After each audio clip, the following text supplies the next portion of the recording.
Hello నమస్తే అందరికీ ఎలా ఉన్నారు? అందరూ బాగున్నారా? అందరూ బాగుండాలని మనస్ఫూర్తిగా కోరుకుంటున్నాను. సో ముందుగా మీ అందరికీ ఒక రిక్వెస్ట్ అండి.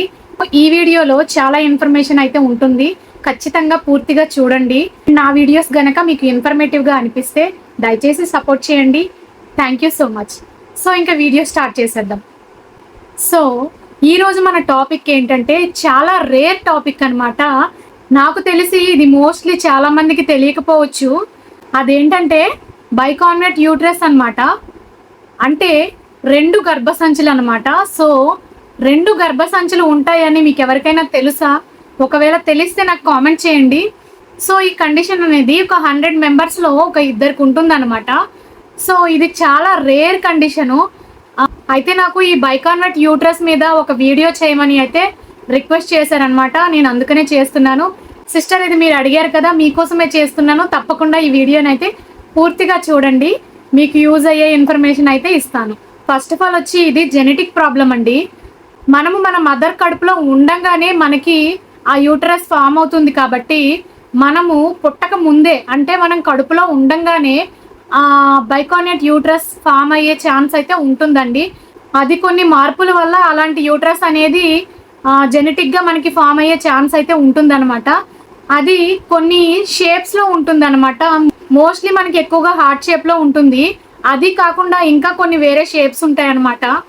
సో ఆ షేప్ను బట్టి కాంప్లికేషన్స్ అనేవి ఉంటాయండి దానికి. సో ఈ రెండు గర్భసంచులు ఫామ్ అయ్యే వాళ్ళకి ప్రెగ్నెన్సీ అనేది అది కొంచెం షేప్ కరెక్ట్గా ఉండి కాంప్లికేషన్ ఇష్యూ ఏం లేకపోతే ఖచ్చితంగా న్యాచురల్గా అయితే ప్రెగ్నెన్సీ వస్తుందండి కొంతమందికి. ఒకవేళ ఈ ప్రాబ్లం కనుక ఉండి తెలియకపోతే ప్రెగ్నెన్సీ వచ్చి ఊరికే మిస్క్యారేజెస్ అవుతూ ఉంటే వాళ్ళు ఒక స్కాన్ చేయించుకోవడం వల్ల అది తెలుస్తుంది అనమాట. అది ఏంటంటే 2D స్కాన్, నార్మల్ స్కాన్స్ ఉంటాయి కదా, వాటిలో అయితే ఇది రికగ్నిషన్ అవ్వదండి. ఎలాంటి స్కానింగ్స్లో దీన్ని తెలుసుకోవచ్చు అంటే, మీకు ట్యూబ్ టెస్ట్ గురించి ఐడియా ఉందా? HSG అంటారు దాన్ని. సో ట్యూబ్ టెస్ట్ చేసేటప్పుడు మనకి వజైనా నుంచి డై అనేది పాస్ చేస్తారు కాబట్టి మనకి వజైనా నుండి డై పైకి వెళ్తుంది కాబట్టి రైట్ అండ్ లెఫ్ట్ వెళ్ళేటప్పుడు మధ్యలోనే మనకి యూటరస్ ఉంటుంది కాబట్టి ఆ యూటరస్ షేప్ అనేది మనకి HSG టెస్ట్ చేసేటప్పుడు మనకి దాంట్లో కూడా ఇది రికగ్నిషన్ అవుతుందన్నమాట. MRI లేదా 3D అల్ట్రాసౌండ్ అని ఒక టెస్ట్ ఉంటుంది. దాంట్లో దీన్ని కనిపెట్టవచ్చు అనమాట. దాని ద్వారా నార్మల్ స్కాన్లో అయితే ఈ ప్రాబ్లం ఉంటే ఖచ్చితంగా తెలియదండి. వీటి ద్వారా అయితే మనం ఆ ప్రాబ్లమ్ని కనిపెట్టవచ్చు. సో ఎవరికైనా ఈ షేప్ అనేది కొంచెం కాంప్లికేటెడ్గా ఉంటే దాన్ని సర్జరీ చేసి కూడా సరిచేస్తారండి. ఒకవేళ ఇలాంటి కండిషన్ ఉన్న వాళ్ళకి ప్రెగ్నెన్సీ అనేది కన్ఫర్మ్ అయితే వాళ్ళకి చాలా కాంప్లికేటెడ్గా ఉంటుంది ఆ ప్రెగ్నెన్సీ అనేది. కాబట్టి చాలా క్లోజ్గా మానిటర్ చేయాల్సి వస్తుంది వాళ్ళని.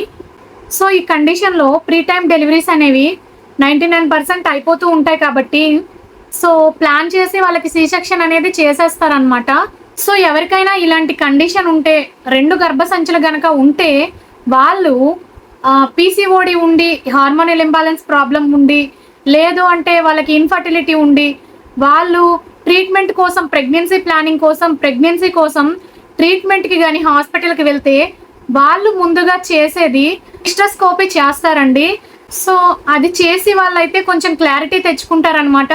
ట్రీట్మెంట్ ఎలా ఇవ్వాలి, ఏ విధంగా ఇవ్వాలి అనేది చూసుకుంటారు, చెక్ చేసుకుంటారు.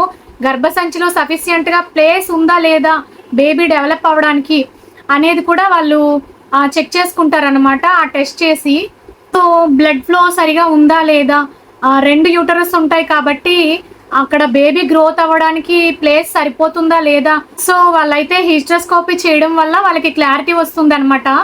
ఒకవేళ ఏదైనా ఎనీ ఇష్యూ ఉంటే కనుక వాళ్ళు మెడిసిన్స్ ఇచ్చి ముందు దాన్ని క్లియర్ చేశాక అప్పుడు ట్రీట్మెంట్ అయితే స్టార్ట్ చేస్తారండి. సో ఇంప్రూవ్మెంట్కి మెడిసిన్స్ అయితే పెడతారనమాట. సో ఎవరికైనా రెండు యూట్రసెస్ ఉండి పీరియడ్స్ కరెక్ట్గా ఉండి PCOD ప్రాబ్లం లేదు అంటే కనుక వాళ్ళకి న్యాచురల్గా కూడా వచ్చేస్తుంది. కాకపోతే డెలివరీ టైంలో కొంచెం కాంప్లికేషన్స్ అయితే ఫేస్ చేయాల్సి వస్తుంది. సో ముందుగానే డెలివరీ అయిపోతుంది కాబట్టి కొంచెం ఆ టైంలో చాలా ఎక్కువగా కేర్ తీసుకుని చాలా జాగ్రత్తగా అయితే ఉండాలి. ఇదంతా కూడా హాస్పిటల్కి వెళ్తే గైనకాలజిస్ట్లే చెప్తారండి. చాలా జాగ్రత్తగా అయితే కేర్ఫుల్గా అయితే ఉండాల్సి వస్తుంది అనమాట. సో ఎవరికైనా ఏజ్ ఎక్కువగా ఉండి, ఎగ్ కౌంటింగ్ తక్కువగా ఉండి వాళ్ళ హస్బెండ్ స్పర్మ్ క్వాలిటీ ఏమైనా తక్కువగా ఉంటే, so better to go IVF అండి నాకు తెలిసి. సో వాళ్ళకి మోస్ట్లీ వేరే ఆప్షన్ ఉండకపోవచ్చు. ఈ ట్రీట్మెంట్స్ అనేవి గైనకాలజిస్ట్లే సజెస్ట్ చేసేస్తారు. సో ఈ ప్రాబ్లం ఉన్న వాళ్ళు ముందు మీరైతే చాలా స్ట్రాంగ్గా ఉండాలి. ఖచ్చితంగా ప్రెగ్నెన్సీ అయితే వస్తుంది, కాకపోతే కొద్దిగా కాంప్లికేషన్స్ ఉంటాయి. సో వాటిని కొంచెం పాజిటివ్ మైండ్ డెవలప్ చేసుకొని ముందుకు వెళ్తే సరిపోతుందండి. ఎవరు కూడా వర్రీ అవ్వాల్సిన పని లేదు. చాలా టెక్నాలజీ పెరిగింది, చాలామంది డాక్టర్స్ మంచి మంచి డాక్టర్స్ ఉన్నారు, చాలా బాగా గైడ్ చేస్తారు. సో ఇదేమి కామన్ ప్రాబ్లం కాదు, కాకపోతే కొంచెం ట్రీట్మెంట్ తీసుకునేటప్పుడు కొద్దిగా జాగ్రత్తలు పాటిస్తే సరిపోతుంది. అండ్ న్యాచురల్గా వచ్చినా కూడా కొంచెం జాగ్రత్తగానే ఉండాలి. చాలామందికి కండిషన్ ఉన్నప్పుడు మిస్క్యారేజెస్ అనేవి కొంతమందికి చాలా ఎర్లీగా అయిపోతూ ఉంటాయి, ఇంకొంతమందికి 16 వీక్స్ 17 వీక్స్ ఇంకా 20 వీక్స్ కూడా చాలా మందికి మిస్క్యారేజెస్ అనేవి అయిపోతూ ఉంటాయి అన్నమాట.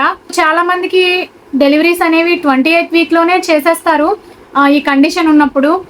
సో సిస్టర్, మీరు నన్ను అడిగారు కదా ఈ బైకాన్వర్ట్ యూట్రస్ గురించి ఎక్స్ప్లెయిన్ చేయండి, మీకు ఏమైనా తెలిస్తే చెప్పండి అని.